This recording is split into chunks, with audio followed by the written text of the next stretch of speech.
Pagkatapos ng isang makapigil-hiningang laban kung saan nagtagumpay ang JRU kontra sa Arellano 114-112 sa double overtime, tayo po ay nagbabalik dito sa loob ng arena sa lungsod ng San Juan para sa pagpapatuloy ng second round of eliminations ng Season 91 ng NCAA.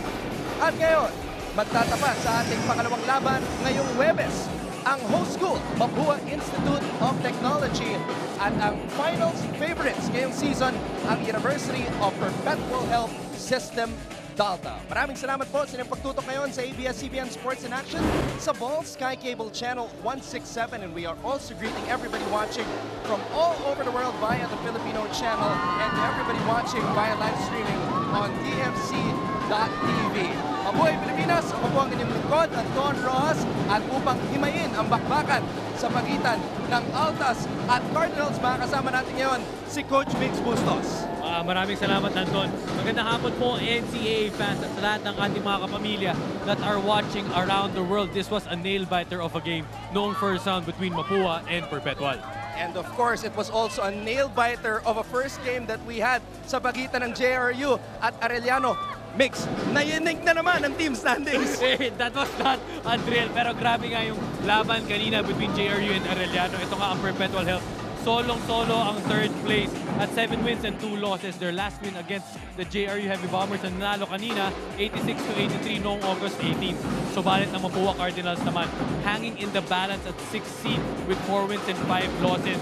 They're only 2 games behind with the number 4 seed right now. That is the JRU Heavy Bombers. And that makes the second round all the more competitive, at abangan natin ang mga future developments as we go along patungo sa Final Four ng ating tournament. Sinabi mo nga, Migs, na nail-biter ang nangyari nung unang nagtapat ang Cardinals at Altas. Only 6 points, 3 points separated the two teams at the end of that game. And a potential game-winning 3 by Josan Nimes was the last shot taken during that game. Oo, dikit na dikit nga ang labanang iyon between Mapua and Perpetual with 6 deadlocks and 13 lead changes. Mapua was up 81-74 midway to the 4th, pero ginapang at inakit ang bundok ng Perpetual with the help of Gab Dagangon, Scotty Thompson, and Bright Acueti, who had 24 points and 8 rebounds. Subalit, si Josan Nimes naman from the Mapua, muntik na siya nagkaroon ng triple-double, no? In 16 points, 8 rebounds, and 9 assists. Talagang naglaban ang dalawang top forwards ng NCAA sa larong yun. Josan Nimes at Earl Scotty Thompson. Binanggit mo si Gab Daganon, who actually scored the last 4 points of that game. But one of the surprising developments para sa panig ng Mapua sa first round was the emergence of their Nigerian center na si Allwell Oraime. Can you imagine? He was number 1 in the MVP race sa dulo ng first round, and he's a rookie. Well, oo, nakakamangha at nakakabighani ang first round averages ni Allwell.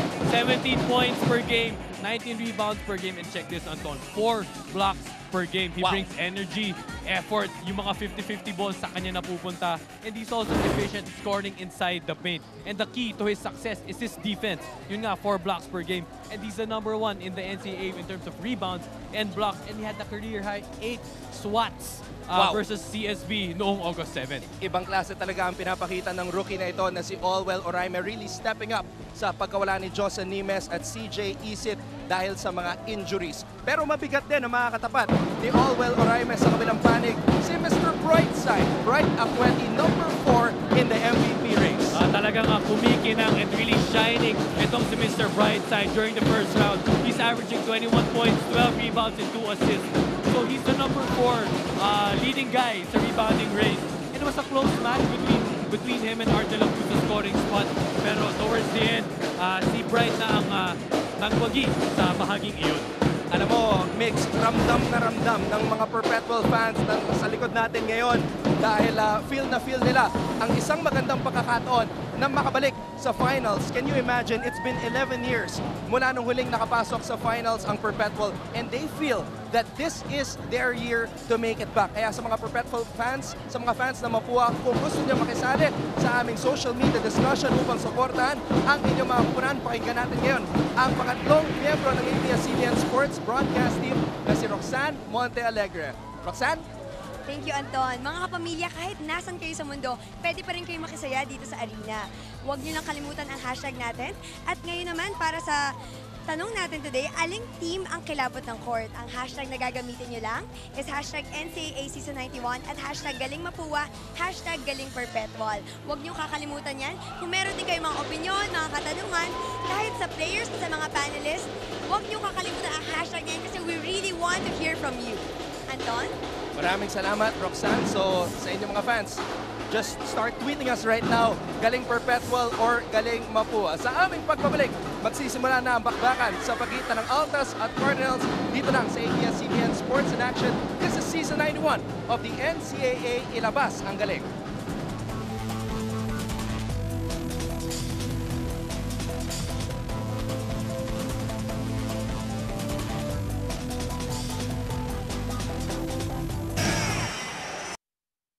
Let us meet the starters.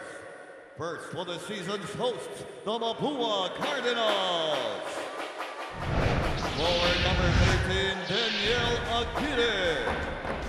Power forward number 15, Mark Branya. At center number 10, Olwell Oraime.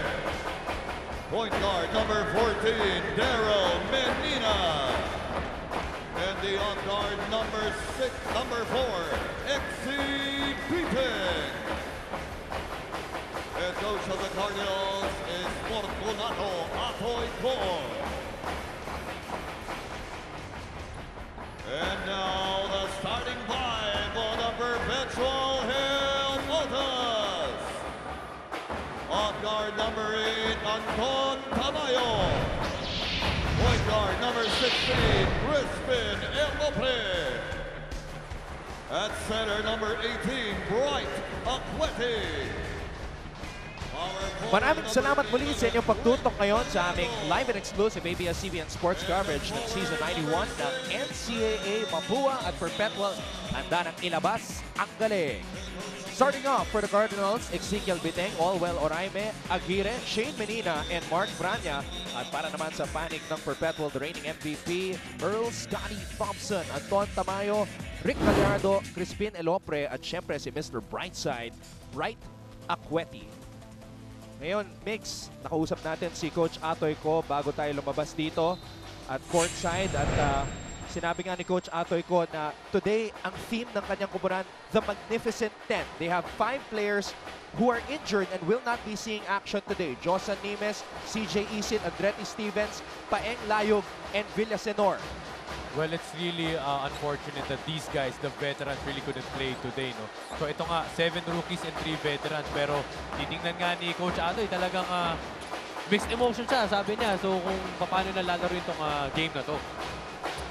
At medyo mabigat nga ang nawala considering the likes of Nimes and CJ Isit played a big role nung sila'y unang nagharap sa first round of eliminations. Napakalaking ng bagay talaga ni Isit especially. Siyempre, he is the chief point guard together with Andretti Stevens. Medyo na-apektuhan yung decision-making nila pagdating ng endgame. Pero it is a chance for the likes of Shane Menina, exhibiting Steven to step up and prove their worth on the court. Josan Nimes still out with that injured right hamstring. Ito naman si CJ Isit still recovering from that injury to his right elbow suffered back in August 7 kontra sa CSB. They suffered back-to-back losses without Nimes and Isit against JRU and Letran. Pero para sa akin, Anton, their losses against Letran and JRU, hindi naman siya naging malayo. Hindi naman siya, kumbaga, naging tambakan. They can prove, kumbaga, they can really show that they can, they can deliver. Yun nga lang talaga in last game, fourth quarter execution. Yun lang ang kailangan nilang pahintin. Actually, tama ka doon, Mix, dahil yung talo nila sa JRU at sa Letran, they only lost by 3 points in both those games. Yes. Oh, that is very true. So, ito na, makikita nga natin. Natanong din natin na si Coach Atoy ko kanina kung paano nila in-improve yung mga in-game execution. He was telling us na talaga nagdagag lang sila ng special plays and that just to really work on those special situations. Siyempre, second round na, kailangan ng dagdagan yung Arsenal as they push for the Final Four. Olwell Oraime, you talked about improvements, Mix. This guy has made such a drastic improvement dito sa kanyang rookie year. Well, grabe talaga. No? We mentioned that in the pre-game. Napakalaking bagay niya in the terms of defensive aspect. More blocks per game. you know, really a threat. Kumbaga kung ikaw ang driving Thompson or si Sandiwa or si Tamay or Ilope, talaga magkakalangan ka kasi siyempre ang ganda na depensa ni Oraime. Allwell Oraime, number 1 pagdating sa rebounds, number 1 pagdating sa blocks, at number 6 naman pagdating sa scoring. But Earl Scotty Thompson is the MVP, and he pulls up for that fadeaway jumper. 42 ang ating talaan. So yung big guns ng parehong koponan already on the board. Oraime at si Scotty Thompson, parehong candidates para sa MVP ngayong season. Aguirre with a drive. Tapping ka ng bola, napunta kay Mr. Brightside. Well, it's really a challenge for Perpetual also. Alam nila na wala yung itong 5 veterans ng Mapua Cardinals. They cannot stay relaxed. They still have to stay composed. Kung anong game plan ni Coach Arik and the rest of the coaching staff, kailangan ma-implement pa rin. Nakausap din natin si Coach Arik Del Rosario before this game, and he seemed very calm. Sabi nga niya, itong si Earl Scotty Thompson, maski na na-draft na siya sa professional league, talagang todo bigay pa rin sa practice. Well, of course, kasi last year na rin to ni Scotty Thompson, so kailangan pukpuk talaga to get that finals appearance. And to get more from the Perpetual side, narito ang kasama natin si Roxanne Monte Alegre. Roxanne? Scotty Thompson, Brian Agweti at si Coach Lester ng Perpetual Health. Hindi pa rin nga fully recover sa injury si Scotty. At dahil nga siya yung ginagamit na point guard, kahit hindi niya trabaho yun, siya yung may pinakamaraming playing time last season, kaya naman napagod siya. But for this game, he is mentally prepared to take on this game and to win it for Coach Lester. At si Bright Agweti naman, who is the top scorer sa league natin ngayon, naniniwala siya na because he's a great player, he still cannot beat a great team. So he believes in his team to work with him for this game. At lastly naman, ang motivation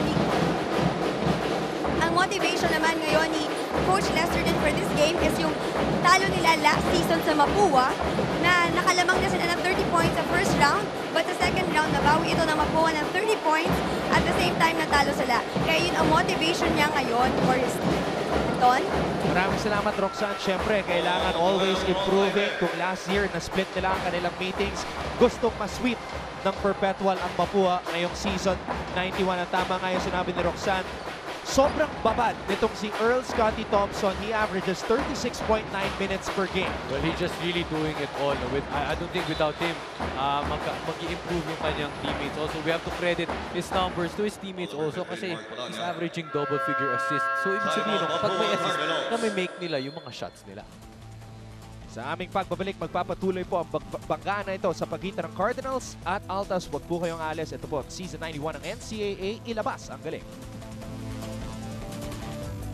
Balikan natin itong huling laban ng Perpetual kontra sa JRU. It was an overtime game, mix. Well, oo, talagang naging dikit yung laban ng ngayon. It was a seesaw battle. And breaks of the game lang. 6-0 run to end the game by Perpetual. Gab Dagangon with 4 crucial points, and Perpetual escaped with that victory. Itong JRU, talagang mahilig din sa mga overtime games, mix. Grabe, kumbaga kota sila sa overtime games. Well, hindi lang overtime games, yung mga close games, yung talagang, they've proven their character. You cannot count them out. Of course, that started with the Mapua game. And then, the Perpetual game, they were down by 3. Dave Sanchez hit the 3. Kanina, double overtime victory. So, talagang, they're not, hindi mo sila pwede count out going into the Final Four.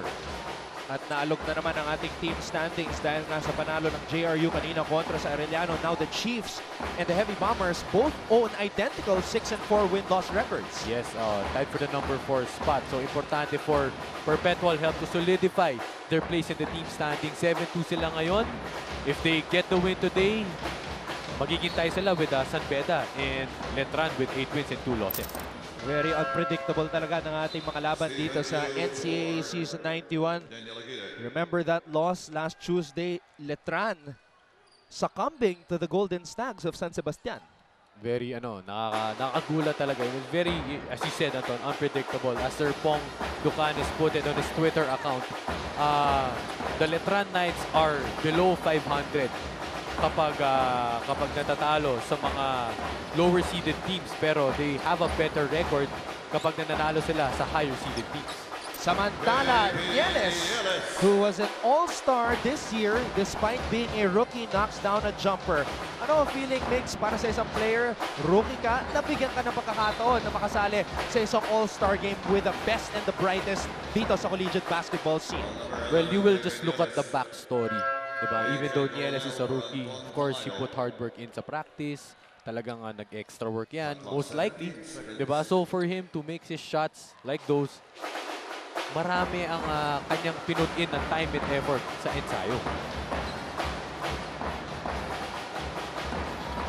Although Nieles did not score in that all-star game, he dished out 2 assists and grabbed 3 rebounds. Pero syempre yung experience na makasama yung mga top players mula sa iba't ibang kupunan, napakalaking bagay para kay JP Nieles. And it's an even bigger responsibility for him now na injured si CJ Isit. Yes, yun nga.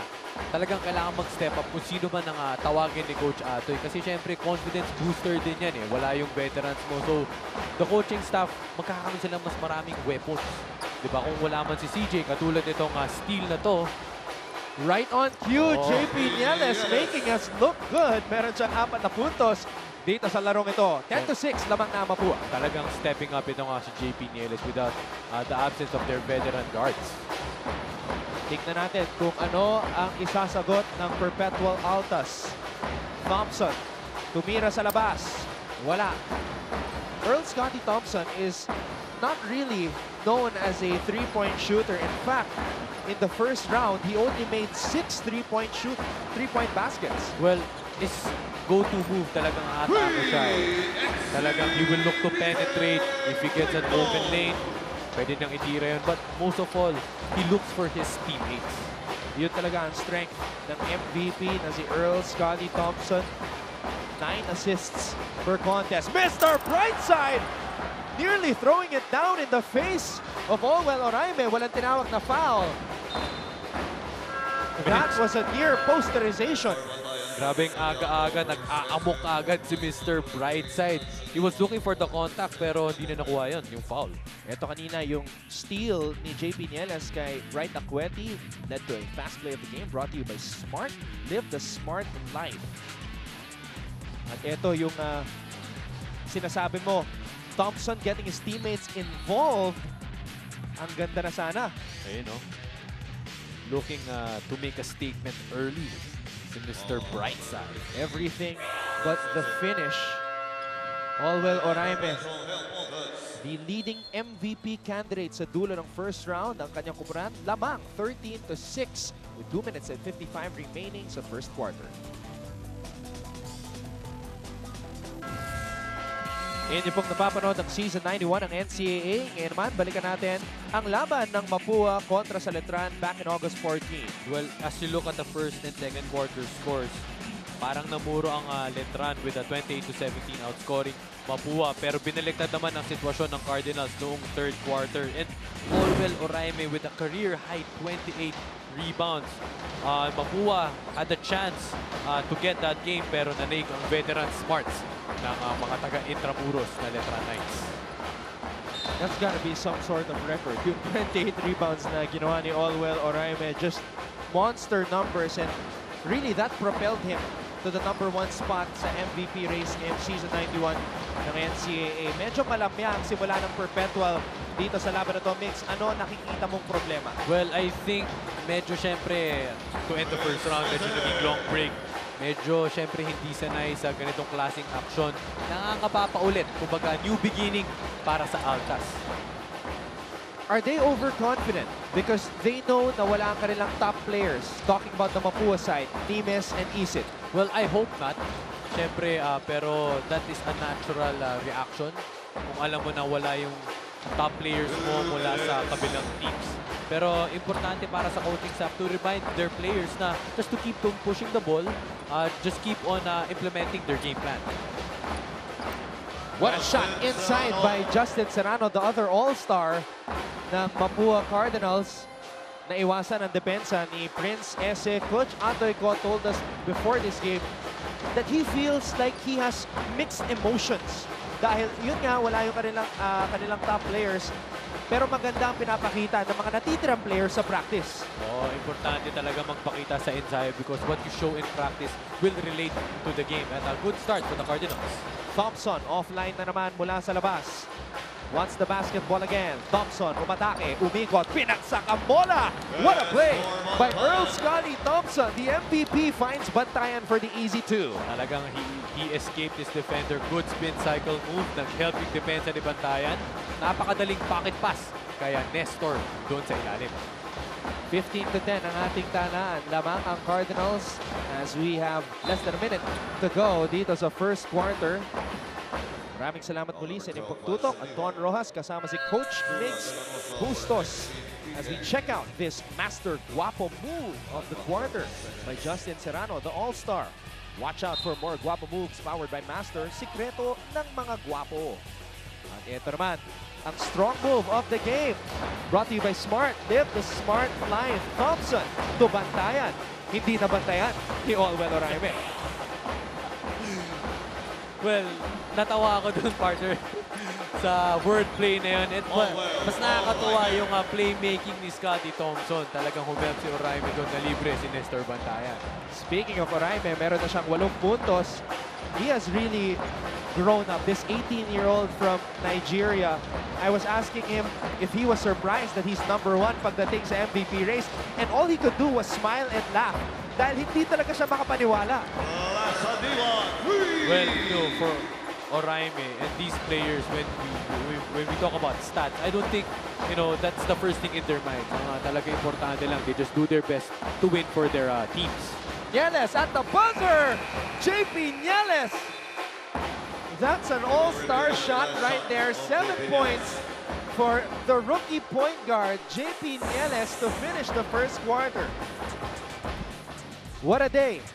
Another exciting one dito sa Season 91 ng NCAA. The first player from the oldest collegiate sports league ng Pilipinas to be drafted, Scotty Thompson, leading the charge once again para sa Altas. Ezekiel Biteng lighting it up from downtown. The Cardinals on top, 20-13 dito sa dulo ng first quarter.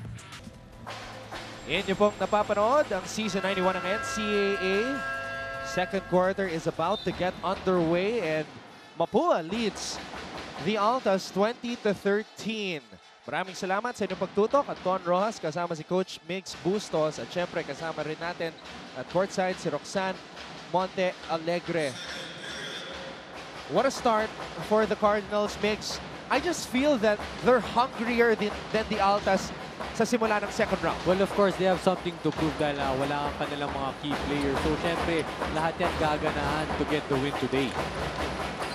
Pero syempre, ang Perpetual kailangan ganahan din sapagkat gaya ng sinabi mo kanina, kung mananalo sila dito sa laban na to, they will tie the Knights and the Red Lions sa taas ng team standings. Well, for them to do that, talagang kailangan them to step it up now. Hindi mo na kailangan mag-antay hanggang mamaya para magising. So, for that sense of urgency to come in. Ito ang pinakamalaking kalamangan ng Mapua dito sa laban na to. 9-point lead as we see this great recovery by the All-Star Justin Serrano to prevent the easy basket.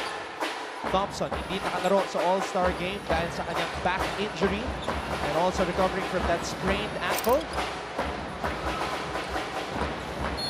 Pero go hard pa rin daw itong si Earl Scotty Thompson sa ensayo. Well, of course, and then we have to congratulate Scotty Thompson and Josan Nimes for being drafted into the pros. Ito si Olwell Oraime, napaka-efficient. 10 points na kaagad siya. 5 out of 6 from the field. Tandaan natin, 9 na players na naglalaro dito sa NCAA Season 91 ang na-draft noong weekend. And 6 of them were drafted in the first round. Yes. Talagang just goes to show